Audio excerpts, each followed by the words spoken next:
بسم اللہ الرحمن الرحیم۔ السلام علیکم ورحمۃ اللہ وبرکاتہ۔ اللہ تعالیٰ آپ لوگوں کو صحت تندرستی عطا فرمائے اور زندگی کی تمام خوشیوں سے اللہ پاک آپ کو نوازے۔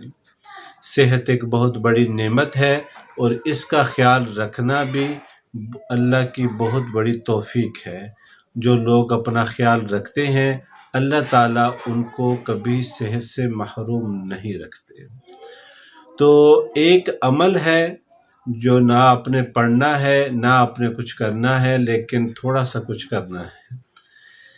ناف کے اندر تیل ڈالنے کے بہت سارے فوائد ہیں۔ ناف کے اندر تیل ڈالنے کے بہت سارے فوائد ہیں، کیونکہ انسان کے جسم کے اندر یا تو ہڈیاں ہیں یا اس کے اندر خون ہے اور یا اس کے اندر وین شریانے ہیں۔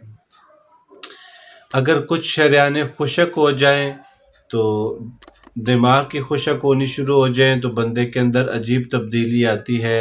باڈی کے اندر کسی اور حصے کی خشک ہو جائیں تو کچھ اور تبدیلی اس کے اندر آتی ہے۔ تو اس لیے میں اپنے تمام جادو جنات کے پیشنٹ سے یہ گزارش کرتا ہوں کہ اس عمل کو اپنا معمول بنا لیجئے۔ 1 ماہ تک اپنا معمول بنائیے۔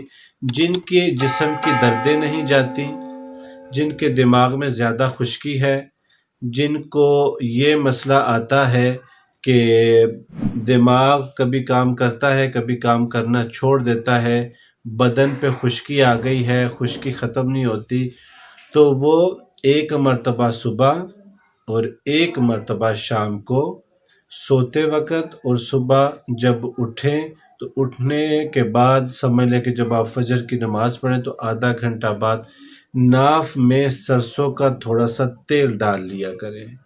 انشاءاللہ اس سے آپ کو اللہ تعالیٰ وہ بیماریوں سے آپ کو دور کرے گا جس کے بارے میں آپ نے کبھی سوچا بھی نہیں ہوگا۔ تو اس لیے اس کو اپنا معمول بنائیں اور اپنے جن کو نظر لگ چکی ہے، جو جادو کے پیشنٹ رہ چکے ہیں، جن کو جنات کے مسائل رہتے ہیں، یہ کریں۔ انشاءاللہ اللہ کے فضل و کرم سے ان کو لازمی صحت ملے گی۔ السلام علیکم ورحمۃ اللہ وبرکاتہ۔